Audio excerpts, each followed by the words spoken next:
1 Tessalonicenses, capítulo 5, verso 19, é o nosso texto raiz. É o nosso texto que, quando eu começo o culto, eu começo lendo o texto. É o texto da série. Nós estamos orando esta palavra. Através desta frase, desse texto, desse versículo, nasceu essa série de estudos sobre a pessoa do Espírito Santo. 1 Tessalonicenses 5,19, na minha versão, que é Almeida Revista e Corrigida, diz: não extingais o Espírito. Na NVI está um pouco mais claro, a frase é: não apaguem o Espírito. Então nós temos perseguido essa frase, temos compreendido, eu não sei se isso cai no seu coração, como caiu no meu, a frase é séria. Quer dizer que o Espírito pode ser apagado, extinguido, quando? Olha, uma série de comportamentos que pode apagar a ação do Espírito de Deus na minha vida. Não porque eu sou mais poderoso que Deus e posso impedi-lo de alguma coisa, mas simplesmente porque, se eu não cumprir a palavra do Senhor, não buscá-lo, ou simplesmente deixar de buscá-lo, porque você pode apagar um fogo jogando água nele, abafando ele, e a Bíblia diz que Deus é fogo consumidor. Ou você também pode ter esse fogo apagado se simplesmente você não fizer nada para mantê-lo aceso. Se você não jogar lenha, Provérbios diz que sem lenha o fogo se apaga. Então é responsabilidade nossa estar mantendo o fogo do Espírito aceso na nossa vida. Perceba, eu disse, isso é responsabilidade nossa, não necessariamente de uma igreja, de um pregador, de um congresso, ou de qualquer outra terceira pessoa. O fogo é seu, ele está ardendo no seu coração, o Espírito de Deus está aí, você precisa manter a obra e a ação dele ardendo, queimando dentro de você. Como é que eu faço isso? Jogando lenha na fogueira, não permitindo que falte o combustível. Em Mateus 25, Jesus conta a parábola das 10 virgens, dizendo que 5 eram prudentes e as outras 5 eram loucas. E o que é que diferenciava, segundo Jesus, as doidas das prudentes? Todas tinham lâmpadas, todas as lâmpadas estavam acesas, ardendo, queimando. Quando a gente fala lâmpada, naquela época não tinha lâmpada assim, né, gente? Lâmpada era lamparina, era fogo mesmo. Então todas estavam queimando, porém as prudentes tinham mais lenha, azeite, combustível para manter aquilo aceso. E as loucas não, porque estavam acesas, bastava. Porém, tomaram um grande susto. Vocês estão entendendo, pessoal, o que eu estou falando? Então é responsabilidade nossa. Quando ouviu-se o grito, em Mateus 25, lá vem o noivo, e essa linguagem ela é bíblica. O noivo é Jesus, a noiva é a igreja. Lá vem o noivo. As loucas começaram a preparar a lâmpada, só que a lâmpada já estava apagando, e elas perceberam que não tinham combustível, não tinha azeite, não tinha óleo, não tinha lenha para manter aquilo aceso. Foram pedir para as sensatas, para as prudentes: dá um pouquinho do vosso azeite. A resposta delas foi: não podemos dar, isso é pessoal, não podemos compartilhar. Se vocês quiserem, vocês têm que ir comprar para vocês. Mas isso fala tanto comigo, porque azeite tem custo. Amém, pessoal? Azeite, lenha, combustível para manter lâmpada acesa tem preço. E eu não estou falando de dinheiro, eu estou falando de um tempo que você tem que separar. Não adianta você: não, eu vou ali, eu recebo uma oração, beleza, é bom receber oração, você pode animar, você pode ficar mais feliz, mas no que diz respeito à ação do Espírito Santo na sua vida, é você que tem que subir o monte, cortar a madeira, trazer a lenha, como diz lá em Ageu, e edificar uma casa, uma vida que agrade a Deus. Você foi feito para ser templo do Espírito Santo. Você pode dizer glória a Deus por isso? A gente vem estudando isso ao longo dos domingos, e Deus tem ministrado muito o nosso coração. Hoje eu quero tratar com vocês, eu vou ler primeiro Hebreus, abre aí a sua Bíblia, Hebreus capítulo 6. Hebreus está no final da Bíblia, bem no final da Bíblia. Novo Testamento, Mateus, Marcos, Lucas, João, Atos, Romanos, Coríntios, Gálatas, Efésios, Filipenses, Colossenses, Tessalonicenses, Timóteo, Tito, Filemão, Hebreus. Antes de Tiago.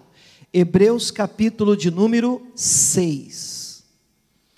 Esse é um texto forte. Puxa, qual é o texto da Bíblia que não é forte, né? Mas esse é um texto forte. Eu gostaria que você tivesse uma atenção especial para ele. Eu já repreendo todo espírito de confusão. E se por um acaso você entender diferente do que eu tenho ministrado, quando eu digo entender diferente, tem duas maneiras. A primeira maneira é entender diferente no sentido errado. Eu já repreendo isso, porque entendo que pior do que não entender é você entender errado. É o pastor falar A e você entender B. É você participar de um culto onde foi ministrado X e você sair dizendo, eu ouvi Y. Então tem alguma coisa, um problema de sintonia. Você está repreendido, porque Deus não é Deus de confusão. Deus é luz. Onde Ele está, tudo é claro. Então é muito tranquilo isso. Se você entender, abraça. Se você confundir, por favor, pedido do pastor, pega tudo, faz uma sacola, joga fora. Fica só com o que está claro para você, com o que você entendeu na palavra. Amém?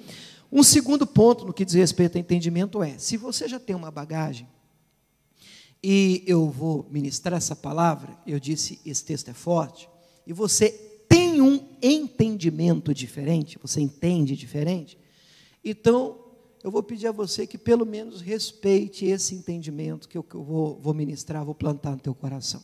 Ok? Fala amém, pelo menos, irmãos. Amém? A gente fica assim, legal, pelo menos. Qualquer coisa, depois você ora por mim e diz, pastor, Jesus, abre os olhos do pastor, né, abençoa ele. Não precisa orar para Deus libertar o pastor, não, porque está beleza, mas abre os olhos dele, dá entendendo para ele, está entendendo errado. Mas eu quero mostrar e plantar isso para você à luz das Escrituras, e até onde eu tenho tido o entendimento desse texto aqui. Amém? Estamos falando da ação do Espírito Santo na nossa vida, entendo que esse texto é forte. Hebreus 6, 4 diz assim, daqui a pouco eu dou o tema, inclusive se você tem o nosso app, nosso aplicativo, você pode acompanhar até o esboço, as referências já estão aí. Hebreus 6, 4 diz assim, porque é impossível, o que está escrito aí? Impossível, não é que é difícil, é impossível, impossível não tem jeito. É difícil encontrar na Bíblia alguma coisa, isso aqui é impossível. A Bíblia diz que para Deus todas as coisas são possíveis. Agora, o próprio Espírito Santo, usando o escritor de Hebreus, alguns afirmam ser Paulo, mas isso não é certo, está dizendo que isso aqui é impossível. O que é impossível? É impossível que os que uma vez já foram iluminados, provaram o dom celestial, e se fizeram participantes do Espírito Santo, estamos falando sobre ele, e provaram a boa palavra de Deus e as virtudes do século futuro, e recaíram, sejam outra vez renovados para arrependimento. Pois assim, quanto a eles, de novo crucificam o Filho de Deus e o expõem ao vitupério. O que é isso? A vergonha, a desonra. 7. Porque a terra que embebe a chuva, que muitas vezes cai sobre ela, e produz erva proveitosa para aqueles por quem é lavrada, recebe a bênção de Deus. Mas a que produz espinhos e abrolhos, ela é reprovada. E perto está da maldição, e o seu fim é ser queimada. Quem entendeu isso, ou pelo menos leu comigo, diga amém. Bom, o texto é um texto forte. Não sei se você já percebeu, o texto traz uma afirmação violenta. Que se eu confesso a vocês, se fosse encontrado no Antigo Testamento, seria mais fácil até para a gente dizer assim, isso aí era uma coisa do jeito que era antes, na época da lei, como muita gente faz, né? Isso aí era diferente, porque agora com Jesus, agora é só alegria. Não, mas o texto está no Novo. Depois que Jesus morreu, pagou o preço, ressuscitou, enviou o Espírito Santo, nós encontramos esse texto depois de toda a obra redentora na cruz do Calvário. E esse texto nos traz algumas lições, e a primeira dela, eu volto no versículo 4, vamos ler de novo, mas vamos ler com cautela, com o coração aberto e com a mente desarmada. O 4 diz: é impossível que aqueles que já foram uma vez iluminados, Deus iluminou, abriu os olhos dele, ele teve um encontro com Deus, ele teve um encontro com Jesus. O que mais? E provaram o dom celestial, foram abraçados pelo Senhor, foram visitados pela obra redentora de Cristo, pela ação do Espírito Santo e através do próprio Espírito de Deus. Depois a gente pode até estudar o fruto do Espírito e também os dons que o Espírito Santo concede. São presentes para que você seja um instrumento ainda mais útil nas mãos do Senhor. Amém, pessoal? Então, ele foi visitado, iluminado, provou o dom celestial e diz, olha essa frase para mim, é uma das mais fortes de todas: se fizeram participantes do Espírito Santo. Eu não sei se você é um leitor da palavra de Deus, mas uma vez Jesus estava, uma de tantas vezes, Jesus estava batendo nos religiosos da época, e o pessoal estava descendo além em Jesus, os religiosos, né? Dizendo inclusive que Jesus estava expulsando demônios por Belzebu. Jesus era sócio do diabo, e por isso que Jesus conseguia expulsar demônio, porque afinal de contas ele estava trabalhando do lado do coisa ruim, por isso que os demônios saíam respeitados. Isso é um ofender demais Jesus. E Jesus, ele vira para os religiosos e diz: olha, tudo bem, qualquer coisa que vocês disserem contra o Filho do Homem, ele está falando dele, ser-lhe-á perdoado. Olha o que Jesus diz: tudo bem, vocês estão falando isso comigo, vocês estão descendo a borracha em mim, estão até dizendo que eu sou encapetado, mas se vocês arrumarem confusão comigo, ainda tem jeito para vocês. Mas eu vou dizer uma coisa para vocês: qualquer que blasfemar contra o Espírito Santo de Deus, acabou. Isso é sério. Foi Jesus que disse, eu não escrevi isso, você pode pesquisar na Bíblia, está escrito com todas essas letras: qualquer que vier para cima de mim, vocês podem falar, vocês podem me acusar, vocês podem apontar, Jesus dizendo, tem jeito, mas há uma linha. É verdade, eu concordo com você que é difícil precisar essa linha, aonde ela está, aonde está a linha onde uma vez a pessoa passou, não tem volta. Mas uma coisa não dá para negar, está na Bíblia, a linha existe. Existe uma linha onde, se a pessoa recebeu de Deus, ela foi participante do Espírito Santo, e o texto continua dizendo no 5, provou a boa palavra de Deus, as virtudes do século futuro, e recaiu. E recaiu. Nós estamos falando de uma ação onde a pessoa experimentou tudo que fosse possível experimentar no âmbito espiritual. Ela provou de tudo que fosse possível provar no que diz respeito à ação do Espírito Santo na vida dela. Quem está entendendo, diga amém. Mesmo assim, mesmo tendo provado, mergulhado, experimentado, usado, ele ultrapassa essa linha. E repito, a intenção hoje aqui não é precisar a linha. Eu não estou aqui para dizer, é isso, irmão, quem fez isso, passou, não tem mais jeito. Eu não tenho nem coragem de fazer isso. Que repito, acho difícil precisar a linha. Mas ela existe um lugar onde, se a pessoa passou, o texto diz, não tem volta. Porque é como se a pessoa estivesse crucificando de novo Jesus. É como se ela estivesse expondo ele ao vitupério, à vergonha. É como se ele estivesse desonrando a obra que Jesus realizou na cruz. É como se ele estivesse pegando tudo o que foi feito por ele na cruz do Calvário, abrindo a lata do lixo e jogando tudo lá dentro. Isso é bíblico, isso é real, isso existe. Quem está me entendendo até aqui, diga amém. A intenção não é te assustar, mas se ficou um pouquinho, não é ruim não. Não é ruim não. A gente precisa levar as coisas de Deus bem a sério, a obra do Espírito Santo. Quando o assunto é o Espírito de Deus, ele precisa ser tremendamente respeitado, tremendamente respeitado. A questão é com o Espírito Santo. Bom, tendo tido essa primeira ideia do texto, ele segue dentro do contexto dando um exemplo. Graças a Deus ele faz isso, que faz a gente entender melhor, mesmo texto. Depois que ele fala desse investimento que pode ser lançado fora, ele dá um exemplo de uma terra que recebe chuva e de uma que recebe chuva também, uma que dá investimento e a outra que não dá investimento. É só você seguir o texto, e ele diz no verso 7, por quê? E a ideia é a mesma, a terra que embebe a chuva, que muitas vezes cai sobre ela e produz erva proveitosa, para aqueles por quem é lavrada, recebe a bênção de Deus. Que texto fantástico, fantástico o texto, mas a ideia é a mesma. Qual é a ideia do texto? A ideia é, a terra, a pessoa, sobre a qual se é feito o investimento, a chuva cai, o Espírito é derramado, e há um investimento na vida dela, os dons são derramados sobre ela, e ela é sarada, ela é abençoada, ela absorve, ela abraça esse investimento, e ela corresponde, essa é a palavra, ela corresponde a esse investimento. Então essa terra recebe a bênção de Deus. Não inverta a coisa, ó. Não é que ela recebe a bênção e produz. Não. Ela produz uma resposta para a chuva que está sendo derramada sobre a vida dela. E porque ela responde o investimento, então ela é abençoada. Amém? Até aqui tudo bem? E ele fala da outra terra, no versículo seguinte, o 9, mas a que produz espinhos e abrolhos é reprovada, perto está da maldição, e o seu fim é ser queimada.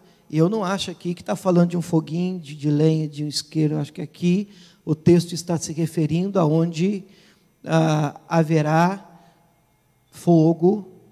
Precisa terminar, não? Então, porque terra em si não queima, mas o texto está falando do inferno claramente. No versículo 9, vem a frase que é tema da mensagem de hoje.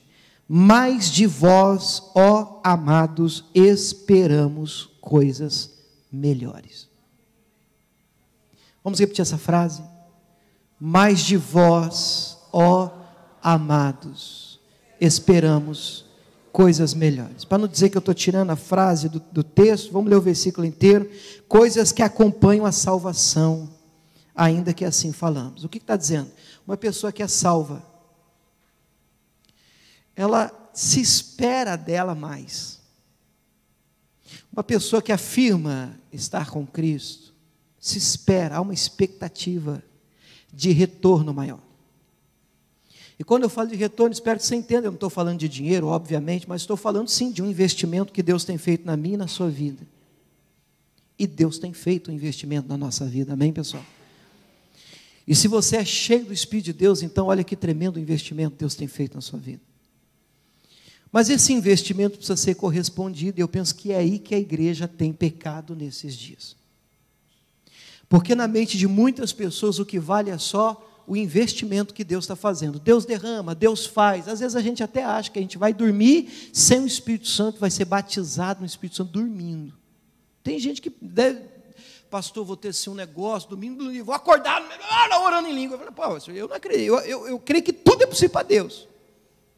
Mas sinceramente, no que diz respeito a essa obra e a ação do Espírito Santo na nossa vida, eu penso que para que a coisa aconteça, pelo menos do jeito que precisa acontecer na minha ótica, o Senhor espera um retorno seu, meu, nosso.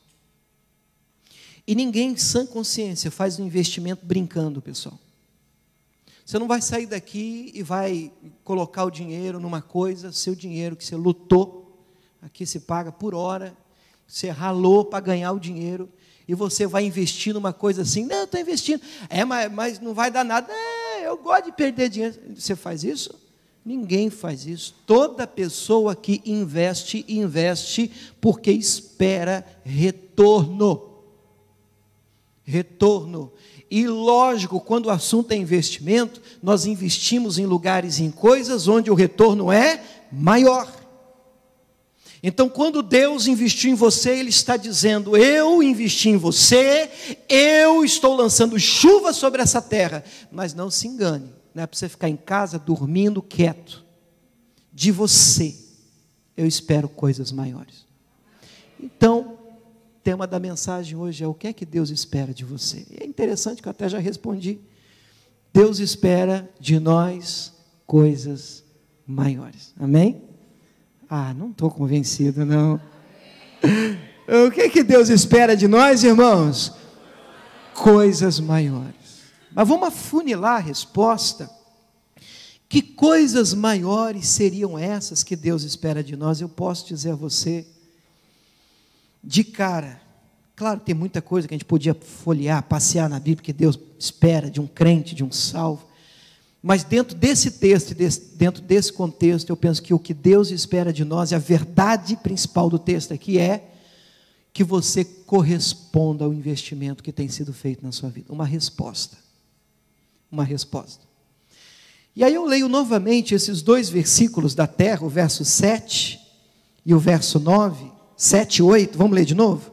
Porque a terra que embebe a chuva, que muitas vezes cai sobre ela e produz erva proveitosa para aqueles por quem é lavrada, recebe a bênção de Deus. Em contrapartida, tem uma terra também que recebe chuva. Mas o que essa terra produz?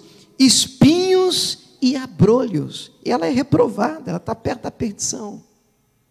O que me chama a atenção no texto? O texto fala de duas terras.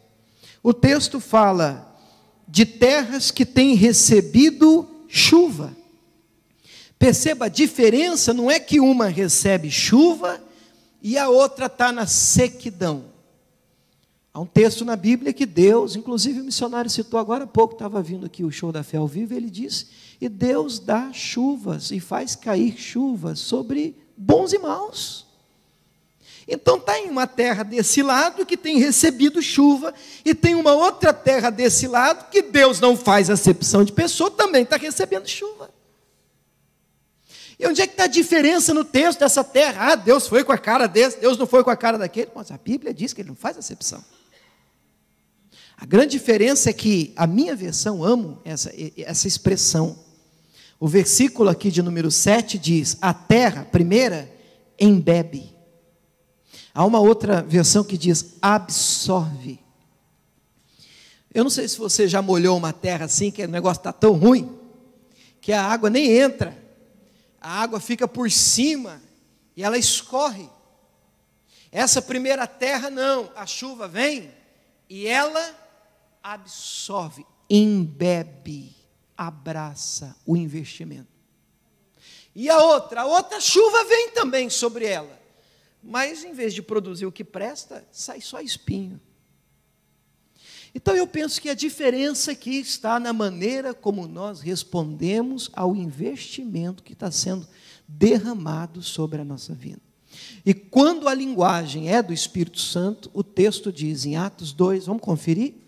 Em Atos 2, o dia de Pentecostes, quando o Espírito de Deus vem sobre aqueles que estão aguardando pela promessa, estava ali Pedro e os demais apóstolos, e diz o texto no capítulo 2, que de repente, no versículo 2 também, veio do céu um som veemente, como de um vento, um som, como de um vento veemente impetuoso. Não veio o vento, veio o som, encheu aquele lugar, a casa onde estavam assentados. Foram vistas por eles línguas repartidas como de fogo, as quais pousaram sobre cada um deles. Vamos ler o 4 comigo. E todos foram cheios do Espírito Santo, aleluia, e começaram a falar em outras línguas, diga glória a Deus, conforme o Espírito Santo lhes concedia que falassem. Então eles foram cheios e aquilo tomou conta deles, e aí, querido, foi aquela coisa linda, e eu fico imaginando essa cena. Só que no versículo 14, o Pedro, ele está cheio do Espírito. É outro Pedro. Vocês lembram do Pedro anterior? O Pedro de antes foi aquele que Jesus disse, o Satanás me pediu para te cirandar. Estou pronto, Senhor. E aí vem, você estava com ele. Eu não, nem sei quem é. E aí fez isso 3 vezes, negou Jesus. O galo cantou, ele chorou, é verdade, houve perdão, restauração para a vida dele, glória a Deus por isso. Mas agora, cheio do Espírito Santo, é outro Pedro. Ousadia no coração. E olha o versículo 14. Pedro, porém, pondo-se em pé, junto com os 11, levantou a voz e disse-lhes: varões judeus, todos que habitais em Jerusalém, seja-vos isto notório, escutai as minhas palavras. Esses homens não estão embriagados como vós pensais, sendo esta hora do dia, mas isto é o que foi dito pelo profeta Joel. O que foi dito pelo profeta Joel? Vamos comigo? Ele cita: e nos últimos dias acontecerá, diz Deus, que do meu Espírito derramarei sobre, esse aqui é importante, toda a terra, toda a carne, todos temos a oportunidade de responder ao investimento. Ele está dizendo: vou escolher, vou separar, vou investir nesse. Não, ele está dizendo: derramarei, a profecia é essa, sobre toda a carne, toda a terra, do meu Espírito, e os vossos filhos e as vossas filhas profetizarão, os vossos jovens terão visões, os vossos velhos sonharão sonhos. É interessante esse discurso de Pedro. Eu imagino, eu não sei você é assim, já contei aqui, eu leio a Bíblia, eu viajo mesmo, eu estou lá, já montei aqui o lugar, inclusive estivemos em Israel, e visitamos o lugar onde teria sido o cenáculo, ali onde eles receberam o batismo com o Espírito Santo. Gente do céu, é lógico que não tem como a gente 100% dizer, foi aqui mesmo e tal, mas é uma experiência fantástica. Mas independente disso, eu fico imaginando já a cena, e agora me é mais claro, porque eu vejo a sala, eu vi ali, e imagina eles se reunindo ali, aquele pessoal buscando, orando, de repente eles são cheios do Espírito Santo, eles começam a falar em outras línguas e tal, e no mesmo ambiente, algumas pessoas chamam a atenção, não sei se passando por ali, enfim, estavam por ali algumas pessoas que começaram a olhar aquela ação, aquele derramar, e começaram a dizer, vai imaginando a cena, isso aí, olha só essa hora do dia, rapaz, cheio da cachaça, você está entendendo? Então, olha só, aqui está a terra, aleluia, oh Deus, vem sobre mim, e aqui está outra terra, é terra, Ei, bêbado, para que isso? Eu não estou dizendo que agora, irmão, a gente tem que ficar em êxtase, e se não for assim, o Espírito Santo não está na sua vida, não é isso que eu estou dizendo. Eu estou dizendo que um mínimo de resposta a um derramar do Espírito de Deus na nossa vida precisa ser dado. O Senhor, na verdade, diz que espera mais do que isso de nós. Mais coisas do que essas Ele espera de nós. Maiores coisas Ele espera. Ele não investiu sem expectativa em você. Ele não enviou Jesus para morrer por você sem expectativa acerca de uma resposta que você daria a Ele. Eu quero plantar no teu coração essa verdade. Deus tem expectativas maiores acerca de você e da sua vida. Ele espera coisas maiores de mim e de você. Você pode dizer glória a Deus por isso? Se você abre a sua Bíblia em Ezequiel, no capítulo 47, Ezequiel está no meio, mais ou menos no meio da Bíblia. No meio mesmo você encontra Salmos, Provérbios, você vai um pouquinho para frente, Salmos, Provérbios, Eclesiastes, Cantares, Isaías, Jeremias, Lamentações e Ezequiel. Ezequiel 47, versículo 3. Gosto desse texto aqui também, é um texto que fala sobre a necessidade de nós irmos mais fundo com Deus. Ezequiel capítulo 47, versículo 3. Versículo 3. Diz assim: e saiu aquele homem para o oriente, tendo na mão um cordel de medir, e mediu 1000 côvados, mais ou menos 500 metros, e me fez passar pelas águas que davam pelos tornozelos. Vai ouvindo. Então, estão aí as águas. Essa linguagem ela é gostosa, porque A Bíblia fala desse rio de Deus, quando a ação do Espírito Santo, você vê a linguagem usada é de um derramar, a linguagem na Bíblia usada é de um fluir. Então é interessante você ter esse entendimento, ou na sua mente entender que existe um rio de Deus e nós precisamos estar dispostos a entrar nele. Amém, pessoal? Então ele entra e o texto diz que ele está no raso. Onde é que ele está? Ele tem os pés molhados e as águas estão batendo nos tornozelos. É melhor do que estar no seco? É. Mas qual é a frase de hoje? De nós Deus espera coisas maiores. Eu penso que está bom, mas pode ficar melhor. No que diz respeito à intimidade e busca com Deus, pode ficar melhor. E o texto segue, ele não para aí. Eu quero dizer a você, não pare em nome de Jesus. Não pare de buscar Deus. Vamos mais fundo, olha o versículo 4. E mediu mais 1000 e me fez passar pelas águas. Águas que me davam agora pelos joelhos. Olha aí, já está melhorando, estava no tornozelo. Mas eles não param, eles estão indo mais fundo. Agora já está batendo as águas nos joelhos, glória a Deus. Mas pararam aí? Não, mediu mais 1000 e me fez passar pelas águas, águas que me davam pelos lombos. Já está na altura do peito. Pastor, já está gostoso, hein? Para mim já está bom aqui, pastor. Pastor, está bom aqui. E sabe por que muita gente para aqui? Porque ainda dá pé. Conhece a expressão dá pé? Porque enquanto ainda dá pé a vida com Deus, a gente tem uma sensação de controle. A gente ainda não, qualquer coisa, eu posso ir para onde eu quiser. Mas esse é o detalhe. Dá para ir além. Existe um lugar onde você pode nadar, mergulhar. E descansar no Senhor, como a gente estava cantando. Em teus braços é o meu descanso, mas não é nos seus. É nos de Deus. Só que você tem que se lançar. E aí há um nível de confiança, porque se você começa a não sentir mais o fundo, e o seu pé não bate lá embaixo, você começa a dizer, meu Deus, e agora? E essa correnteza? Senhor, agora eu estou na mão do Senhor. Pelo amor de Deus, não estou falando para você sair daqui e pular na açude aí não, viu, irmão? Eu estou dizendo, há um lugar em Cristo onde quem dirige a sua vida não é mais você. Aonde não é mais o fato de você dar pé, você vai para onde quer.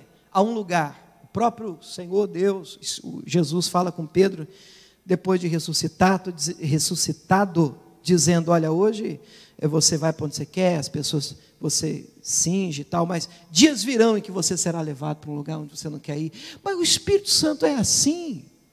É Ele que dirige a nossa vida. É interessante, meio que incoerente, quando nós oramos, Deus, minha vida é tua, entrega a minha vida, aceita o Senhor é meu Salvador, faça da minha vida o que o Senhor quiser. Gente, se eu te der esse microfone de presente, eu não posso amanhã. E aí, o que você fez com o meu microfone? Você está usando bem o meu microfone? Mas se você quiser jogar no lixo, você pode. Se você quiser vender, você pode. Se você quiser dar para alguém, você pode, porque não é mais meu. E se a sua vida é a do Senhor, é bom, querido, que você entenda que esse fato, essa sensação que você tanto procura por, eu estou na água, Senhor, eu estou na presença, mas ainda dá pé, não é a melhor sensação e a que Ele espera de nós. De nós Ele espera coisas maiores. E o texto diz, graças a Deus, eles não param aí. E no versículo de número 5, mediu mais 1000, e era um ribeiro, oh glória, que não se podia atravessar, porque as águas eram profundas. Tanta coisa que Deus tem para nós. Águas que se deviam passar a nado, ribeiro pelo qual não se podia passar. Aí no 6, ele me disse, viste, filho do homem, viste William, Maria, José, Joaquina, você viu, teve ideia da visão, e levou novamente, me tornou a trazer à margem do ribeiro. Ora, queridos, a opção de entrar no rio, e eu penso que a grande verdade do texto aqui é que o rio não cresceu assim do dia para a noite, e veio para cima dele como uma onda, engoliu ele. Não. Eles foram entrando, ele guiado, entrando, batendo aqui, aí andou 500 metros de raso, depois, opa, já bati no joelho, depois lombo, e depois eles, isso é decisão. Vou mais, eu vou mais, agora é nadar, querido. Agora é mergulhar, agora não dá mais pé, agora eu estou na tua mão, agora, Senhor, é a correnteza que me leva. Vocês entendem a linguagem do Espírito? Quem está entendendo isso, diga glória a Deus. É uma dependência de nós, Deus espera coisas maiores. Abra sua Bíblia em 1 Coríntios 3, eu quero te explicar uma coisa, dá tempo, escute isso com atenção. Eu entendo, lendo a palavra de Deus, que existe uma parte nossa no processo. Claro, obviamente, há uma ação divina, e essa ação ela não merece ser questionada, é Deus que faz, a glória é dele, mas existe sim uma parte nossa no projeto com Deus. Existe a expectativa do Senhor que você coopere com Ele, naquilo que Ele deseja realizar. Deixa eu explicar uma coisa para você, Deus pode fazer tudo sozinho? Faz assim, Deus, poder Ele não tem para ir? Poder Ele tem, se Ele quiser. Tanto é que quando Ele criou todas as coisas, não tinha nada, Ele fez tudo sozinho. Inclusive Ele fez brotar da terra árvores frutíferas, Deus fez, não precisou do homem, só criou o homem depois. Só que depois que Ele criou o homem, Ele manda o homem lavrar a terra. Ele chega a dizer ao homem, depois da queda do homem, agora você vai ter que plantar para colher. Agora a terra vai dar o investimento do suor do seu trabalho. Amém? Foi ou não foi? Está na Bíblia, só você conferir, está lá em Gênesis. E você vai plantar, e daquilo que você plantar, você vai colher. Agora deixa eu te perguntar, Deus poderia até hoje fazer crescer sem plantar? Poder Ele provou no início da criação que tem.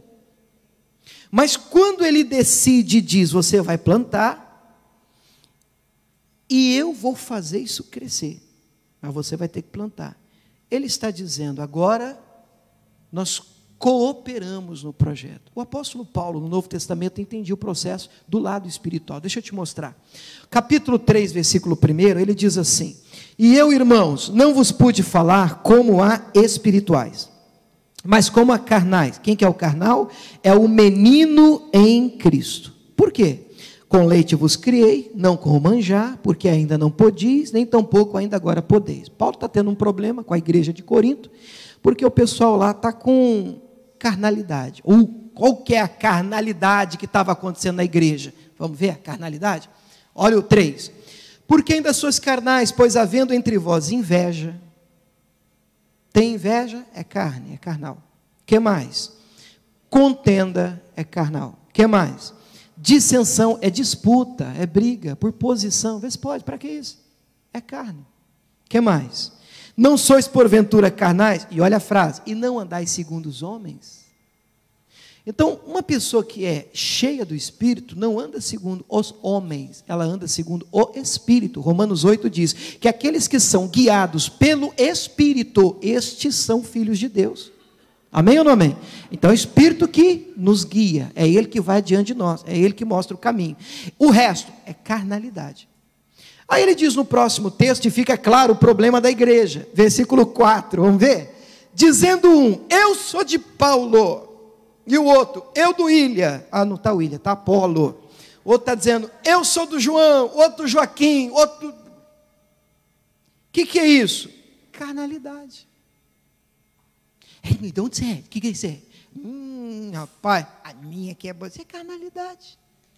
Tem isso no céu, irmão. Você acha que vai ter um guarda no céu? Então, cadê a carteirinha? Deixa eu ver quantos no céu tem de mesmo. Deixa eu ver. O seu andar é o terceiro. Carnalidade, irmãos. Isso é carnalidade. Não tem nada a ver com o Espírito isso.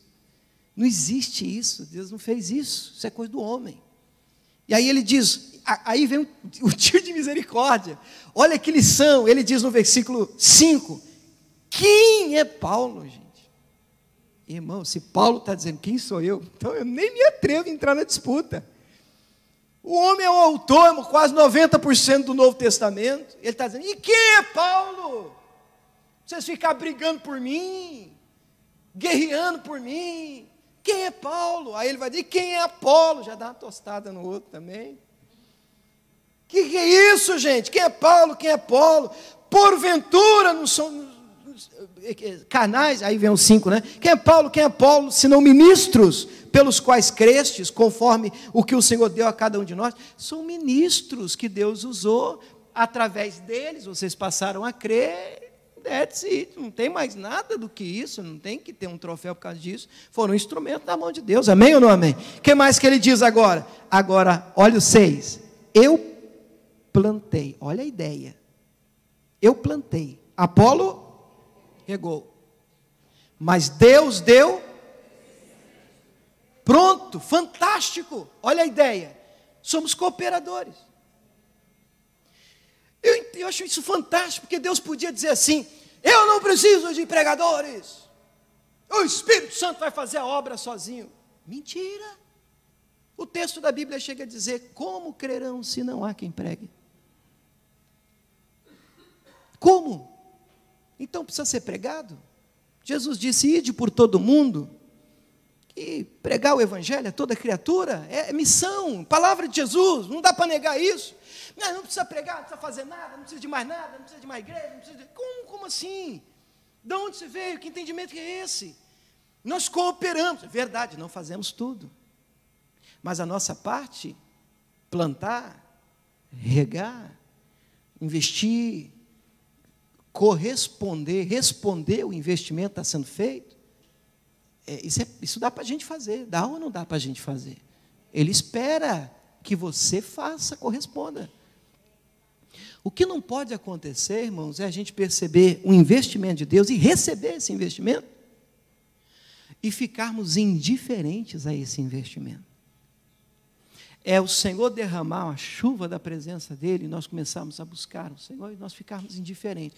É o Senhor estar nos ensinando, ou pelo menos tentando nos ensinar e nós ficarmos indiferentes. É nós bloquearmos o coração, é nós bloquearmos a nossa mente, é nós não correspondermos ao investimento que Deus está fazendo. Eu entendo que isso é pecado. Ele espera de nós coisas maiores. Ele espera que você corresponda ao investimento. Eu entendo que nós não fomos salvos pelas obras, todo mundo sabe disso, mas é impossível você encontrar um salvo sem obra. Nós não somos salvos pelas obras, mas para as obras. Me mostra uma pessoa salva e sem obra, impossível. Agora me mostra uma pessoa cheia de obras, andando na presença do Senhor, e você verá um salvo, uma pessoa com Jesus, porque a fé sem obras é morta, disse o Tiago. É morta. Amém? Quem está entendendo isso? Diga glória a Deus. Um planta, o outro rega. E Deus vem e faz o que ninguém pode fazer. Faz aquela semente, aquela palavra que você lançou, germinar, crescer. O Espírito Santo convence a pessoa. Isso não é obra do pastor, não é obra da igreja, não é obra sua, não é tarefa sua. Mas isso não significa que você não tenha que plantar. Isso não significa que você não tenha que orar por ele, dobrar o seu joelho e interceder. Jesus, Jesus, Jesus. Planta, rega a semente e deixa Deus ser Deus na vida daquela pessoa, em nome de Jesus. Há uma nossa parte, há um lado que é nosso. O apóstolo, irmãos, eu vou ler com vocês aqui 2 Timóteo 1,6, já vou orar. Abra aí 2 Timóteo 1,6, estou terminando já. 2 Timóteo 1,6, o apóstolo Paulo, escrevendo uma carta ao seu filho na fé, Timóteo, ele diz algo, eu gosto muito desse texto. 2 Timóteo 1,6, ele diz assim, vamos ler todo mundo junto, em voz alta? Aqui no telão já está. Por esse motivo, te lembro que despertes o dom de Deus que existe em ti, pela imposição das minhas mãos. Quer dizer, um dom de Deus, e o dom de Deus, um dom do Espírito Santo, foi colocado em você quando eu coloquei as mãos sobre você, Timóteo. E agora esse dom, eu percebo meu filho na fé que está adormecido. Então nós vamos orar de novo, vamos pôr a mão de novo, vamos fazer uma campanha de novo. Não. Você fez o dom dormir, você que acorde ele, querido. Você apagou o Espírito, você que o reacenda. joga fogo nesse negócio, põe um combustível, joga gasolina nesse trem, você precisa fazer alguma coisa, Timóteo. Não deixe isso apagar, ou apagado. Não deixe isso dormindo. Desperte o que está apagado na sua vida. Você vê que nós temos a nossa responsabilidade? Quem está entendendo, diga amém. É como se Paulo estivesse dizendo para Timóteo: Timóteo, um investimento foi feito na sua vida. Um tremendo investimento. Coloquei a mão em você, separamos você para o ministério. O dom de Deus agora, eu sei que está dentro de você, só que você não está correspondendo à altura desse investimento. Cuidado, porque isso está dormindo. Não deixa apagar, não deixa dormir, reacende isso, desperta isso, corresponda ao investimento e à chuva que molhou esse coração, essa terra sua. Porque de Deus, Deus espera coisas maiores de você e de mim. Amém ou não amém? Finalmente, para terminar, 2 Coríntios 13, nós vamos orar. 2 Coríntios 13, diz assim, e nós vamos fazer a nossa oração. 13, é uma saudação, né? Está terminando a segunda carta de Paulo aos Coríntios, ele termina deixando uma saudação. E essa saudação, ela é interessante. Ele diz assim: a graça do Senhor Jesus Cristo, e o amor de Deus, e a comunhão do Espírito Santo sejam com todos vós. Amém. Amém? Não é bonita a saudação? Mas a saudação aqui tem 3 partes. Vamos dividir em 3 partes e a gente vai orar. O apóstolo Paulo diz: primeira coisa, a graça do Senhor Jesus Cristo. Já percebeu como a igreja hoje fala tanto de graça, a graça de Jesus? E nada contra, gente. Nós estamos aqui pela graça. A nossa igreja é a igreja da graça. Eu creio na graça. Eu creio na graça. O que é graça? É o favor não merecido. Ninguém merece. Se fosse dar para a gente que merecia, a gente estava perdido. Então a graça do Senhor Jesus é importante? Não, eu não acredito desse jeito, não. A graça de Jesus é importante? Amém, é importantíssima. Dá para viver sem a graça de Jesus? Não dá para viver sem a graça de Jesus. Então a primeira coisa é que a graça do Senhor Jesus esteja sobre vós. Amém. Quem recebe isso, diga amém. Que a graça de Jesus esteja sobre sua vida. Não dá para viver sem a graça de Jesus, não. O que mais que diz? E o amor de Deus. Gente, nunca se falou tanto do amor, nunca se cantou tanto nas igrejas sobre o amor de Deus. Tenham ciúmes de mim. Eu não vou cantar aqui porque eu gosto de vocês. Eu guardo no coração. É uma pergunta retórica, tá? Eu guardo no coração. O pastor ficou ofendido.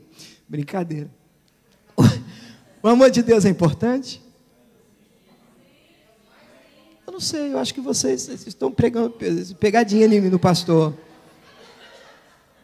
A Bíblia Sagrada diz que nem a morte, nem a vida, nem a altura, nem profundidade, nem fome, nem espada, nem anjo. Entende que pastor de igreja é anjo. Nem pastor, nem outra criatura alguma, diabo, põe qualquer coisa que você quiser aí no hall, poderá nos apartar, nos separar do amor de Deus que está em Cristo Jesus. Você pode dizer glória a Deus? É importante o amor de Deus? Claro que é importante, irmãos. O amor de Deus é lindo, é maravilhoso. Sabe qual é o versículo mais importante da Bíblia Sagrada, tido por muitos como centro da verdade bíblica? João 3,16.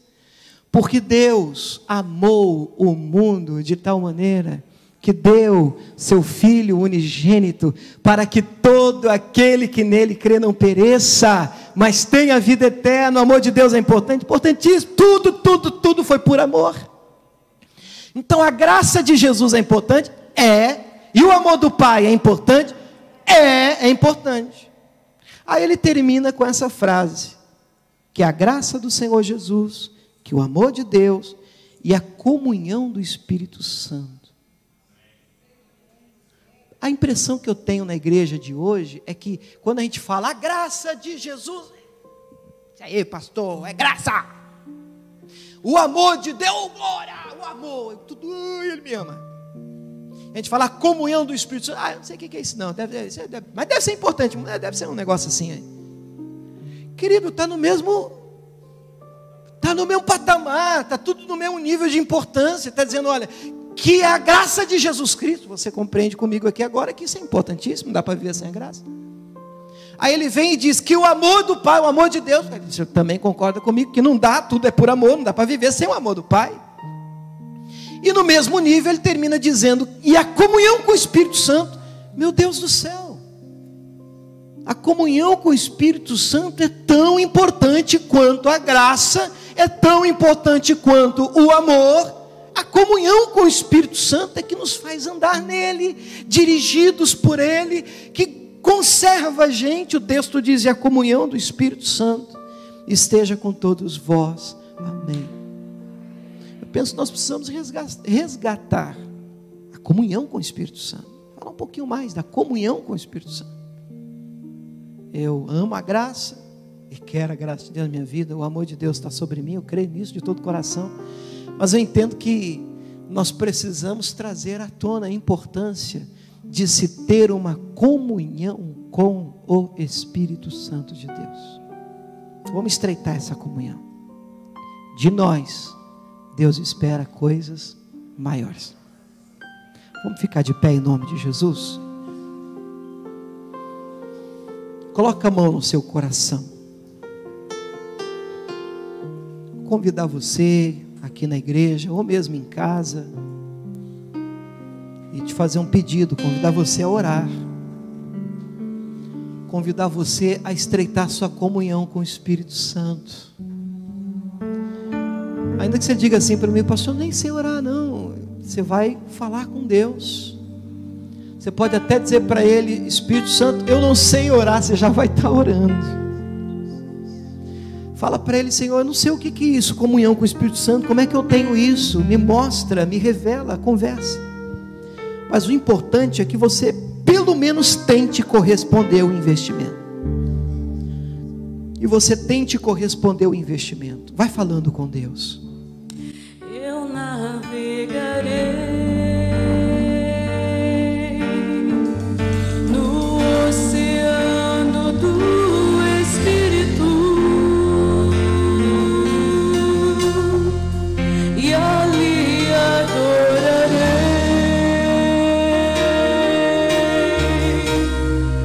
ao Deus do meu amor.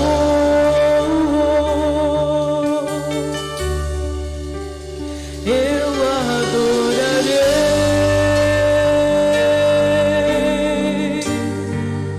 ao Deus da minha vida, que me compreendeu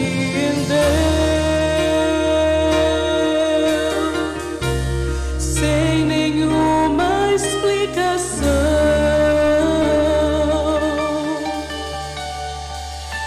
Espírito, Espírito,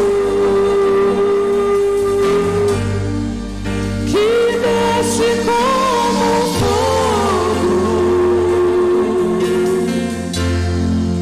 vem como em Pentecostes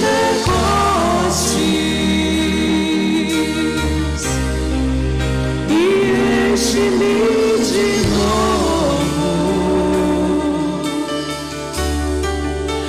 Espírito, Espírito, que desce como fogo, vem como em Pentecostes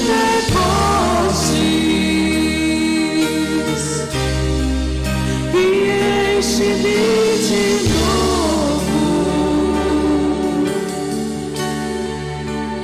Eu navegarei no oceano do Espírito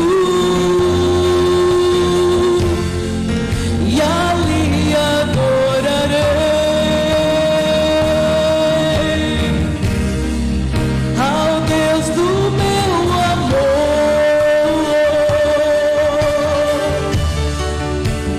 Eu adorarei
falar com Deus agora.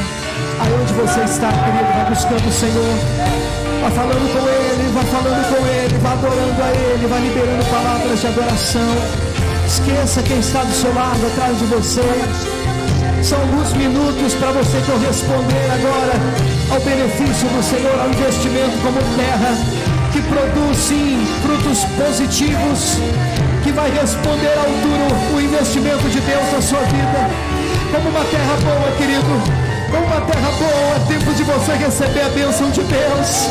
Comece a adorá-lo aí onde você está, dizendo: eu te amo, Jesus, eu te amo. Espírito de Deus, vem sobre mim, vem sobre a minha casa, vem sobre esta igreja, vem sobre, meu Pai, a família dessa pessoa. Vem, meu Deus, sobre a empresa, os negócios que ele tem, as decisões que ao longo desta semana precisarão ser tomadas. Espírito de Deus, seja o guia dele, Senhor. Espírito de Deus, seja o guia dela.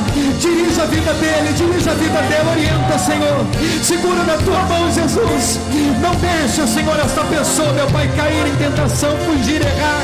Não permita, meu Pai, guarda esse homem, guarda essa mulher, esse casal, essa família, para que esta linha, meu Deus, não seja cruzada, para que este investimento do Espírito derramado na vida dele não seja jogado fora, não seja lançado na lata do lixo. Nós queremos entrar, ó Deus, nestas águas. Nós queremos ir, ó Deus, aonde as águas são mais fundas. Meu Deus, se elas estão nos tornozelos, se elas estão nos joelhos, ou mesmo nos lombos, meu Deus, nós entendemos que há mais. O Senhor espera mais de nós. O Senhor espera mais de nós. Por isso, Deus, nós mergulhamos na tua presença. Por isso nós nos lançamos, ó Deus, diante de ti, Espírito de Deus. Vem, Espírito de Deus. Vem, Espírito de Deus. Batiza, renova, Senhor. Oh, aleluia.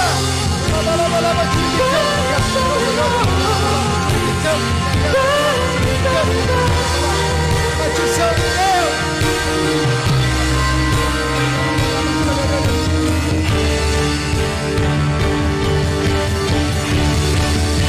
Espírito, Espírito, que desce como fogo, vem como em Pentecostes e enche-me de novo. Espírito, Espírito, que desce como fogo, vem como em Pentecostes e enche-me de novo. Você pode levantar sua mão. Vamos declarar a igreja de Jesus. Espírito, Espírito que desce como fogo, que desce como Vem sobre nós, vem como em Pentecostes e enche-me de novo. mais uma vez. Você pode dizer isso para ele: Espírito, Espírito, Espírito.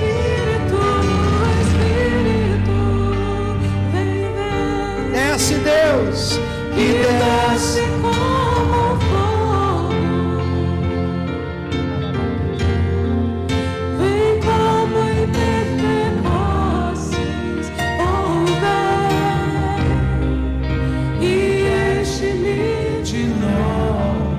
Vamos aplaudir a presença do Espírito de Deus. Aplauda aquele que merece ser honrado.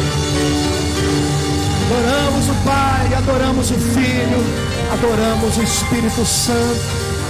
Honramos o Senhor nessa manhã. Diga glória a Deus.